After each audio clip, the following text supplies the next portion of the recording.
இப்ப நம்ம குழந்தைகளுக்கு என்ன சொல்லி தரோம்? பூமி உருண்டைன்னு கண்டுபிடிச்சது கலீலியோ அப்படின்னு சொல்லி தரோம். ஏதாவது ஒரு கோயில் கோபுரத்தை பாருங்க, வராகாவதாரம் வந்து அந்த பூமியை அப்படி தூக்கிட்டு வரும் பொழுது ஒரு பால் மாதிரி தான் இருக்கு. சான்ஸ்கிரிட்ல ஜியோகிராபிக்கு என்ன பேரு? பூகோளம், ஸ்பியர். அப்போ இது எந்த நாள் எங்கேயாவது வேற எந்த லாங்குவேஜ்லயாவது இந்த நாலேஜும் சேர்ந்து இருக்கா ஒரு வார்த்தையில?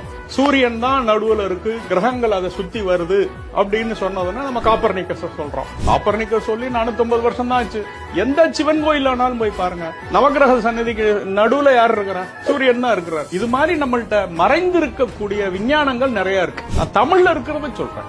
காக்கை பாடினியம்னு ஒரு கணித நூல், கணக்கு அதிகாரம்னு ஒரு தமிழ் நூல், அது வந்து ஜாமெட்ரி. நான் அதுல இருந்து ஒரு 3 சூத்திரம் சொல்றேன், உங்களுக்கு புரியுதான்னு பாருங்க. விட்ட தரை கொண்டு வட்ட தரைதாக்கின் சட்டன தெரியும் தரை. விட்டம், இது வந்து ஏரியா ஆஃப் சர்க்கிள். விட்டம் அப்படின்னு என்ன? டயமீட்டர். விட்டத்து அரை அப்படின்னா அதுல பாதி என்ன?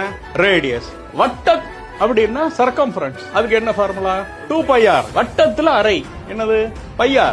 ரெண்டையும் தாக்கின் பெருக்கினால் விட்டத்தரை ஆர், வட்டத்தரை πr, πr ஸ்கொயர்ட். சட்டன தெரியும் தரைன்னா ஏரியா ஆஃப் த சர்க்கிள்.